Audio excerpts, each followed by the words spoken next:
নির্বাচনের তফসিল নিয়ে সিইসির ভাষণ রেকর্ড বিকেল 4টায় বঙ্গভবনে রাষ্ট্রপতির সঙ্গে সিইসি ও 4 কমিশনারের সাক্ষাৎ। গাজীপুরে 5টি, বাগেরহাটের 4টি আসনই বহাল।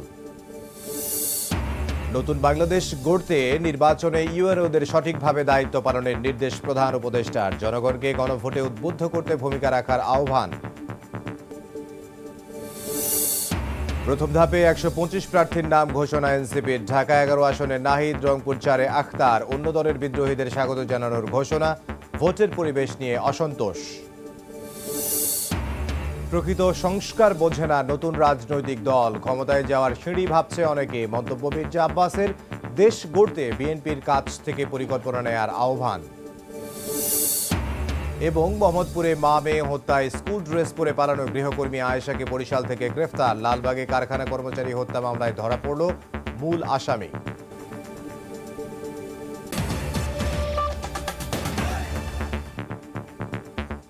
সময় সংবাদের সঙ্গে আছে আমি ইমদাদুল হক। ত্রয়োদশ জাতীয় সংসদ নির্বাচন ও গণভোটের তফসিল বিকেল 4টায় বিটিভি ও বাংলাদেশ বেতারে রেকর্ড করা হবে। তফসিল ঘোষণার সময় পরে জানাবে কমিশন। দুপুরে বঙ্গভবনে রাষ্ট্রপতির সঙ্গে প্রধান নির্বাচন কমিশনার সহ 4 কমিশনারের সাক্ষাৎ শেষে নির্বাচন ভবনে একথা জানান ইসি সচিব।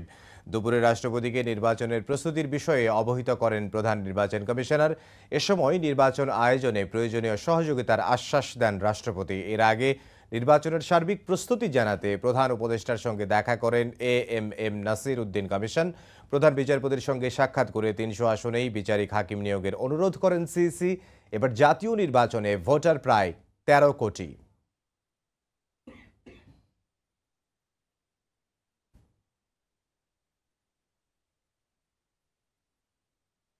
নির্বাচনের দিন গণভোটটা সুন্দরভাবে হয়, বিপুলভাবে হয়। শুধু সুন্দর হলে হবে না, বিপুলভাবে হতে হবে। কারণ যত বেশি সংখ্যক লোক গণভোটে অংশগ্রহণ করবে ততই তার স্বাস্থ্য ভালো হবে, সুন্দর হবে, লোকের বিশ্বাস আসবে যে না, লোকে চাইতেছে এটা, তাকে বুঝিয়ে দিতে হবে। এবং নির্বাচনের দিন, গণভোটের দিন এই লম্বা ফিরিস্তি পড়ার সময় হবে না, তখন আগের থেকে তাকে পড়াবে। ভাই আগে পড়ে আসেন, আপনি ওই দিন আর সময় পাবেন না পড়ার, মন ঠিক করে আসেন। হাতে দেবেন না হাতে দেবেন, হাতে দিলে এগুলো সব জিনিস আপনি পাবেন। আপনি বলছেন আমি চাই এবং সেটা করতে বাধ্য। না হাতে বললে আপনি চান না, তাহলে আপনি একজন নাগরিক, আপনি চান না, কেউ জোর করে আপনাকে দেবে না। মন ঠিক করে আসেন, হাতে দেবেন না হাতে দেবেন। এই মুহূর্তে আগারগাঁও নির্বাচন ভবনে আছেন সহকর্মী মাহাদি ইসলাম ধ্রুব। সরাসরি যাব তার কাছে। জাতীয় সংসদ নির্বাচনের প্রস্তুতি এবং গণভোটের প্রস্তুতি সম্পর্কে জানাতে আজ রাষ্ট্রপতির সঙ্গে সাক্ষাৎ করেছেন সিইসি অর্থাৎ প্রধান নির্বাচন কমিশনার এএম নাসির উদ্দিন। আজকে 11টা 40-এর দিকে রাষ্ট্রপতির সঙ্গে সাক্ষাৎ করতে কিন্তু প্রধান নির্বাচন কমিশনার তিনি এই নির্বাচন কমিশন ছেড়ে যান এবং তার সঙ্গে আজকে যে 4 জন কমিশনার উপস্থিত ছিলেন এই বৈঠকে উপস্থিত ছিলেন ইসি সচিব আক্তার আহমদ। এবং প্রায় বঙ্গভবনে পৌঁছানোর পর প্রায় 2 ঘন্টা কিন্তু এই বৈঠকটি হয় এবং বৈঠক শেষে প্রায় 2:30টার কিছু পর কিন্তু এই প্রধান নির্বাচন কমিশনের দিকে চলে আসেন, নির্বাচন কমিশন ভবনে চলে আসেন সিএসি এবং তার সঙ্গে যে প্রতিনিধি দলটি গিয়েছিল সেই দলটি সহ কিন্তু তিনি এখানে উপস্থিত হন। এটি কথা জানিয়ে রাখা ভালো যে প্রধান নির্বাচন কমিশনার আজকে উপস্থিত হওয়ার 2:30টার দিকে উপস্থিত হওয়ার 5 মিনিট আগে কিন্তু বিটিভির একটি ইউনিট এখানে উপস্থিত হয়েছে, যে ইউনিটটি হয়তো প্রধান নির্বাচন কমিশনারের তফসিল ঘোষণার বিষয়ে একটি রেকর্ড করবে। এবং আজকে যে এই বৈঠক হওয়ার পর ইসি সচিব আক্তার আহমেদ তিনি গণমাধ্যমের সঙ্গে কথা বলেছেন কিছুক্ষণ আগে। তিনি যেটি বলেছেন যে আজকে রাষ্ট্রপতিকে জানানো হয়েছে যে নির্বাচনের সার্বিক প্রস্তুতি কি,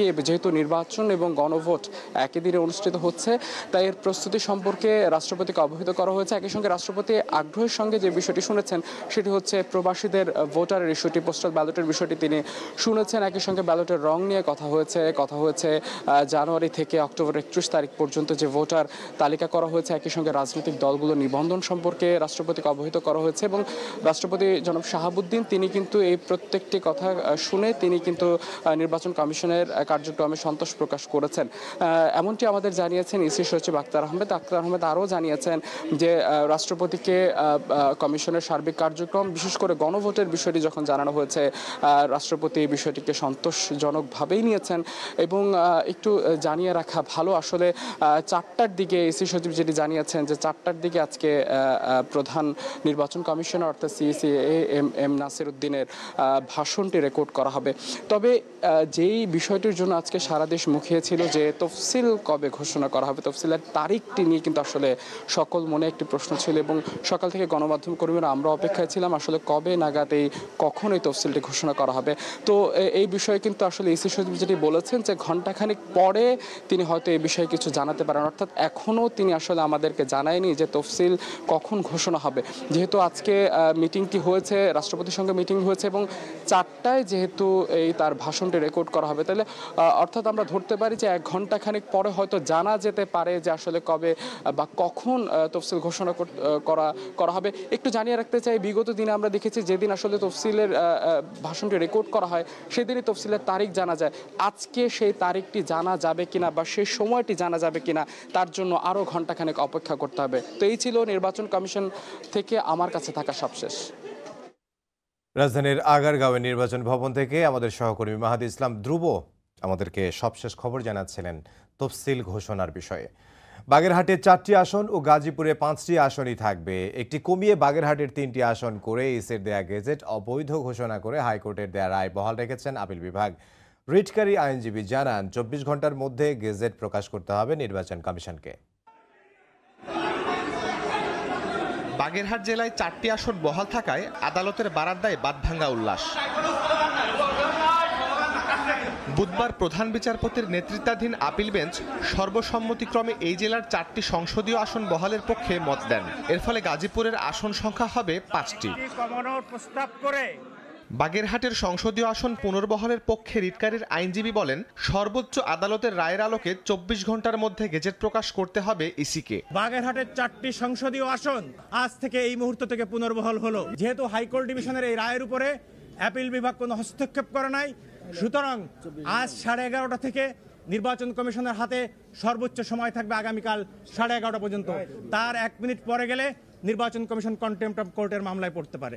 ইসির আইনজীবী বলছেন, জনসংখ্যার ভিত্তিতেই বাগেরহাটের আসন সংখ্যা কমিয়ে 3টি এবং গাজীপুরের আসন 5টি থেকে বাড়িয়ে 6টি করা হয়। আপিল বিভাগের এই সিদ্ধান্ত লিখিতভাবে ইসিকে জানানো হবে। এর বিষয়টা আমি লিখিতভাবে ইসিকে জানাবো, নির্বাচন কমিশনের পরবর্তী ইনস্ট্রাকশন সাপেক্ষে এটা তারা যেভাবে সিদ্ধান্ত নেবেন সে অনুযায়ী আমার রেসপন্সটা হবে।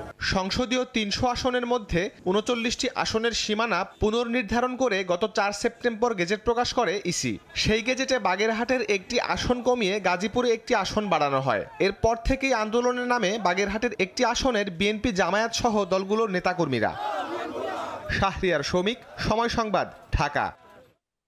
আগামী নির্বাচনের মাধ্যমে নতুন বাংলাদেশের জন্ম হবে, এজন্য ইউএনওদের সঠিকভাবে দায়িত্ব পালনের নির্দেশ দিয়েছেন প্রধান উপদেষ্টা ডক্টর মোহাম্মদ ইউনূস। সকালে রাষ্ট্রীয় অতিথি ভবন যমুনা থেকে সারা দেশের ইউএনওদের সঙ্গে ভার্চুয়াল মতবিনিময়কালে কথা বলেন তিনি।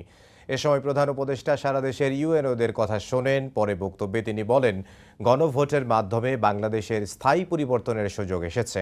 এ বিষয়ে জনগণকে উদ্বুদ্ধ করতে ইউএনওদের ভূমিকা রাখার নির্দেশ দেন প্রধান উপদেষ্টা।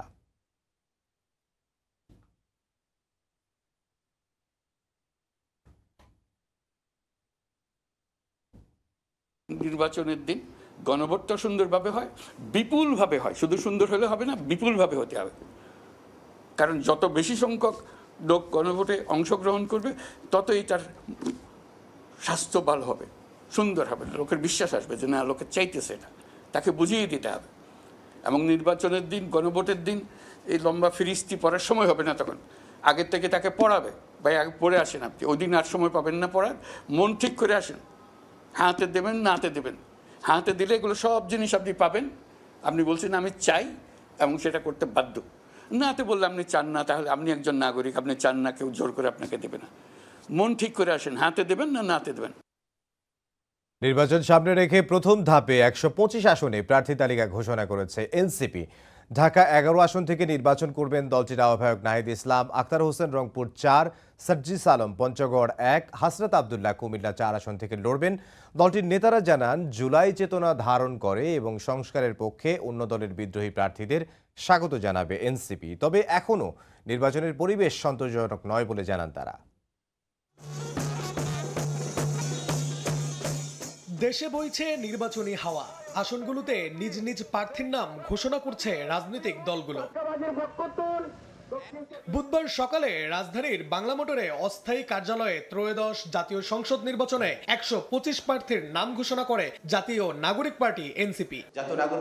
জানানো হয় ঢাকা 11 থেকে ভোটে লড়বেন দলের আহ্বায়ক নাহিদ ইসলাম। এছাড়া সদস্য সচিব আক্তার হোসেন রংপুর 4, সার্জিস আলম পঞ্চগড় 1, হাসনাত আব্দুল্লাহ নির্বাচন করবেন কুমিল্লা 4 আসন থেকে। রংপুর 4 আমি নিজে। অন্যদের মধ্যে ঢাকা 18-তে নাসির উদ্দিন পাটোয়ারি, নরসিংদী 2 সারোয়ার তুষার, নোয়াখালী 6 আব্দুল হান্নান মাসুদ ও ঢাকা 9 আসন থেকে ভোটের লড়াই করবেন তাসনিম জারা। তালিকায় চমক হিসেবে নাম আছে জুলাই অভ্যুত্থানে আহত যোদ্ধা খোকন চন্দ্র বর্মনের। তিনি নির্বাচন করবেন শেরপুর 2 আসনে। আমাদের জুলাই চেতনা ধারণ করে এবং সংস্কারের পক্ষে থাকা অন্য দলের বিদ্রোহী প্রার্থীদের স্বাগত জানাবে এনসিপি। যারা আপনারা পেশি শক্তি, রাজনীতি এবং টাকার কাছে হেরে গিয়েছেন বিভিন্ন দলের মনোনয়নে, কিন্তু আপনার জনগণের সাথে কানেকশন আছে, আমাদের দরজা আপনাদের জন্য উন্মুক্ত রয়েছে। কোনো ধরনের রাষ্ট্রবিরোধী, সংস্কার বিরোধী কার্যক্রমে যুক্ত থাকার অভিযোগ আসে, জাতীয় নাগরিক পার্টি এনসিপি যাচাই বাছাই করে মনোনয়ন বাতিল করার সিদ্ধান্ত গ্রহণ করবে। ধাপে ধাপে 300 আসনেই প্রার্থী ঘোষণা করা হবে জানিয়ে এনসিপির আহ্বায়ক বলেন, এখনো সন্তোষজনক নয় নির্বাচনী পরিবেশ। বিভিন্ন শ্রেণী পেশার সবকিছু সমন্বয় আমরা করব। আমরা প্রাথমিক এই 125-এর তালিকায় সেই রেশিওটা মেনটেন করার চেষ্টা করেছি। প্রার্থী তালিকায় কৃষক, শিক্ষাবিদ, পেশাজীবী, জুলাই যোদ্ধা থেকে শুরু করে সব শ্রেণী পেশার মানুষদের প্রাধান্য দেওয়া হয়েছে বলে জানান এনসিপি নেতারা। নাইম হাসান, সময় সংবাদ, ঢাকা। নতুন রাজনৈতিক দল প্রকৃত সংস্কার বোঝে না, তাদের অনেকেই সংস্কারকে ক্ষমতায় যাওয়ার সিঁড়ি ভাবছে বলে মন্তব্য করেছেন বিএনপির স্থায়ী কমিটির সদস্য মির্জা আব্বাস।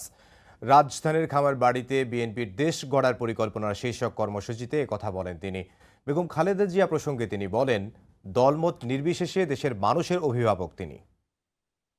জাতীয় নির্বাচন সামনে রেখে বিএনপি নেতাকর্মীদের নির্বাচনী প্রচারণার অংশ হিসেবে 7 দিনের দেশ গড়ার পরিকল্পনা কর্মশালার আয়োজন করেছে বিএনপি। বুধবার 4র্থ দিনের কর্মসূচিতে অংশ নেন যুবদল ও কৃষক দলের নেতাকর্মীরা। কি সংস্কার করতে হবে? ফার্মগেটের কেআইবি অডিটোরিয়ামে কর্মসূচির উদ্বোধন করেন বিএনপির স্থায়ী কমিটির সদস্য মির্জা আব্বাস। এ সময় সিনিয়র যুগ্ম মহাসচিব রুহুল কবির রিজভী প্রশিক্ষণে অংশ নেয়া নেতাকর্মীদের সারা দেশের মানুষকে দেশ গড়ার বার্তা পৌঁছে দেওয়ার আহ্বান জানান। আপনাদের কাছে কাগজ কলম এবং একটা ফাইল দেওয়া হয়েছে, আপনারা সেটা নোট করবেন, নিজেরা সেটা চর্চা করবেন এবং জনগণের মধ্যে আপনারা ফিরে গিয়ে সেটা ছড়িয়ে দিবেন। দেশ গড়ার পরিকল্পনা শীর্ষক কর্মসূচিতে কিভাবে জনগণের কাছে ভোট চাইতে হবে তার দিক নির্দেশনা দেন মির্জা আব্বাস। এ সময় চলমান সংস্কার প্রসঙ্গে বলেন, প্রকৃত সংস্কার বোঝে না নতুন রাজনৈতিক দল। সংস্কার বিএনপির সৃষ্টি, কেউ চাইলে এখন থেকে পরিকল্পনা নিতে পারে। এ সময় বিএনপি চেয়ারপারসন বেগম খালেদা জিয়ার প্রয়োজনীয়তার কথা জানান মির্জা আব্বাস। একটা সংস্কার ওনারা খুব শিওর হয়ে জানেন যে তাদেরকে এমন একটা সংস্কার করতে হবে যে সংস্কারটা করলে তারা ক্ষমতা যেতে পারবে। এই অসুস্থতার সময় এটা প্রমাণ হয়েছে যে দেশনেত্রী বেগম খালেদা জিয়া শুধু আমাদের নেত্রী নন, আমাদের গর্বের জায়গা। দেশনেত্রী বেগম খালেদা জিয়া এখন সারা বাংলাদেশের গণমানুষের আকাঙ্ক্ষার একজন অভিভাবক। দেশ গড়ার পরিকল্পনা কর্মশালায় বিকেলের সেশনে দিক নির্দেশনা দেবেন দলটির ভারপ্রাপ্ত চেয়ারম্যান তারেক রহমান। সানবীর রূপল, সময় সংবাদ, ঢাকা।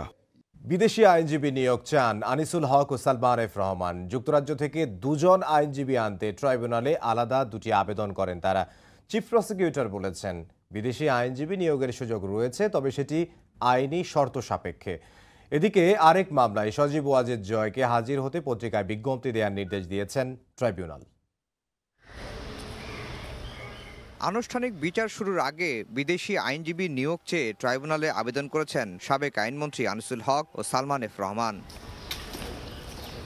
বুধবার জুলাই হত্যাযজ্ঞের মামলায় হাজির করা হয় আনিসুল হক ও সালমান এফ রহমানকে। তাদের পক্ষ থেকে যুক্তরাজ্য থেকে 2 জন আইনজীবী আনার আবেদন করা হয়। এই মামলার অভিযোগ গঠনের শুনানির দিন ধার্য করা হয়েছে 17 ডিসেম্বর। তারা বিদেশি আইনজীবী নিয়োগ করতে চান, সেই জন্য জেল অথরিটিকে যেন নির্দেশ দেওয়া হয় প্রয়োজনীয় ফর্মালিটিস কমপ্লিট করার জন্য। আমরা বলেছি কোর্টের কাছে যে এই অ্যাপ্লিকেশনটা মিসকনসিপ্ট, এটা আইনটা ফলো করে করা হয়নি। কোর্ট পারমিশন দিতে পারবেন বিদেশি আইনজীবীর জন্য, যদি তাদের পূর্ব অনুমতি থাকে বার কাউন্সিল থেকে, প্রায়র পারমিশন শব্দটা এখানে আছে। বাংলাদেশ বার কাউন্সিল যদি অনুমতি দেয় তাহলে আইনজীবী নিয়োগ করার কোনো বাধা থাকবে না। তো আমরা সেই দরখাস্ত করার পরে রাষ্ট্রপক্ষ আপত্তি দিয়েছে, আইনের ব্যাখ্যা কোর্ট শুনেছেন। তো কোর্ট ট্রাইব্যুনাল বলেছেন যে আমরা আইন পর্যালোচনা করে পরবর্তী পর্যায়ে আদেশ প্রদান করব। এদিন ইন্টারনেট বন্ধ করে হত্যাযজ্ঞে সহায়তা, লাশ ও আলামত গুমের মামলায় হাজির করা হয় সাবেক আইসিটি প্রতিমন্ত্রী জুনায়েদ আহমেদ পলককে। আর উপস্থিত না হওয়ায় হাসিনা পুত্র সজীব ওয়াজেদ জয়কে হাজির করতে পত্রিকায় বিজ্ঞপ্তি দেওয়ার নির্দেশ দেওয়া হয়। আইসিটি মন্ত্রণালয় বাংলাদেশের গণহত্যাকে আড়াল করার জন্য ইন্টারনেট বন্ধ করে সারা বাংলাদেশে গণহত্যাকে যেভাবে ফ্যাসিলিটেট করেছিল, গোটা দুনিয়ার কাছ থেকে এই গণহত্যার তথ্য লুকানোর চেষ্টা করেছিল, সেটার মাস্টারমাইন্ড কিন্তু সে সজীব ওয়াজেদ জয়, এবং সেটা বাংলাদেশে থেকে এই পরিকল্পনার বাস্তবায়ন করেছেন জুনায়েদ আহমেদ পলক। সুতরাং তার বিচার আইন অনুযায়ী বাংলাদেশের আদালতে হবে, এটা আইনে খুব সুস্পষ্টভাবে বলা আছে। এদিকে জুলাই গণঅভ্যুত্থানের প্রথম শহীদ আবু সাইদ হত্যা মামলায় সাক্ষ্য দিয়েছেন আরও 2 জন। এ নিয়ে মামলায় সাক্ষ্য দিলেন 24 জন। আফজাল হোসেন, সময় সংবাদ, ঢাকা। চট্টগ্রাম বন্দর বিদেশিদের হাতে ইজারা দেওয়ার সিদ্ধান্ত বাতিলের দাবিতে লাল পতাকা মিছিল করেছেন শ্রমিক কর্মচারীরা। বন্দর ইজারা দিলে দেশের অর্থনীতি ও জাতীয় নিরাপত্তা হুমকিতে পড়বে বলে দাবি করেন তারা। সিদ্ধান্ত থেকে সরে না এলে সারা দেশে কঠোর আন্দোলনের হুঁশিয়ারি দেন শ্রমিকরা। লাল পতাকা হাতে গণমিছিলে উত্তাল চট্টগ্রাম বন্দর। শ্রমিক কর্মচারীরা বলছেন কোনোভাবেই বিদেশিদের হাতে দেয়া যাবে না নিউ মরিন কন্টেইনার টার্মিনাল। বুধবার সকালে চট্টগ্রাম নগরীর দেওয়ানহাট মোড় থেকে লাল পতাকা হাতে মিছিল বের করেন শ্রমিক কর্মচারী ঐক্য পরিষদ। প্রতিবাদী স্লোগানে মুখর রাজপথ। মিছিলটি আগ্রাবাদে পৌঁছালে বাধা দেওয়ার অভিযোগ উঠে পুলিশের বিরুদ্ধে। পরে সেখানে সংক্ষিপ্ত সমাবেশ করা হয়। শ্রমিকদের অভিযোগ, বিদেশিদের ইজারা দিতে তড়িঘড়ি করছে সরকার। গোপন রাখা হয়েছে লালদিয়া চুক্তির বিষয়বস্তুও। বন্দর ইজারা দিলে দেশের অর্থনীতি ও জাতীয় নিরাপত্তা হুমকির মুখে পড়বে বলে দাবি তাদের। দ্রুত এই সিদ্ধান্ত বাতিলের আহ্বান জানান তারা।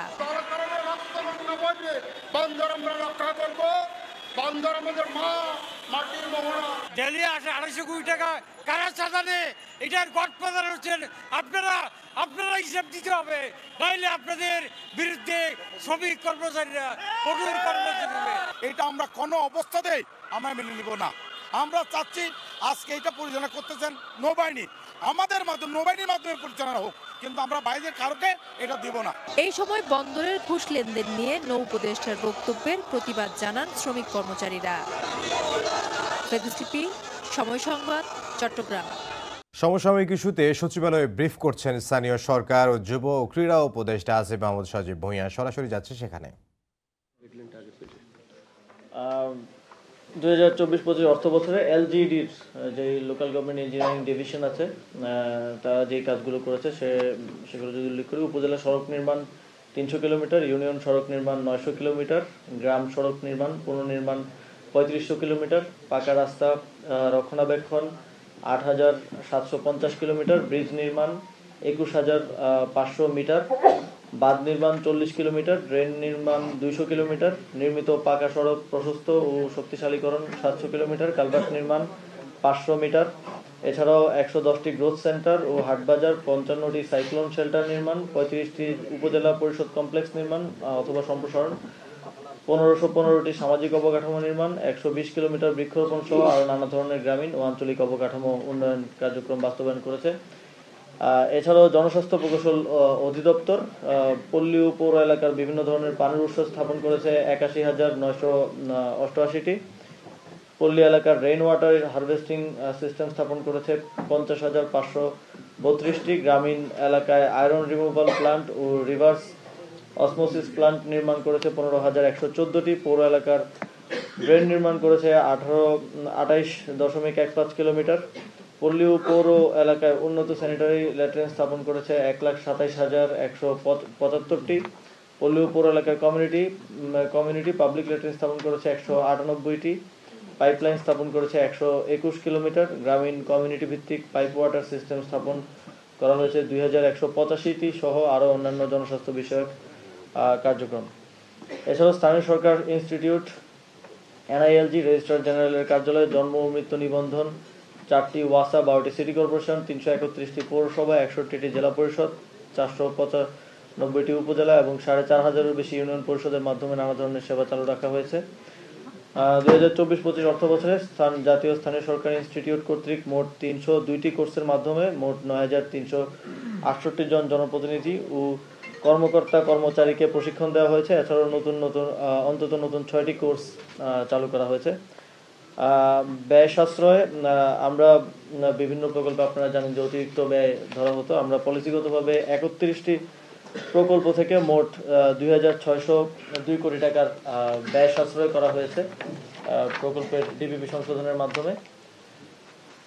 এছাড়াও ব্যাটারি চালিত রিক্সার ডিজাইন অনুমোদন ও প্রশিক্ষণ শেষে পাইলট আকারে ঢাকা উত্তর সিটি কর্পোরেশনের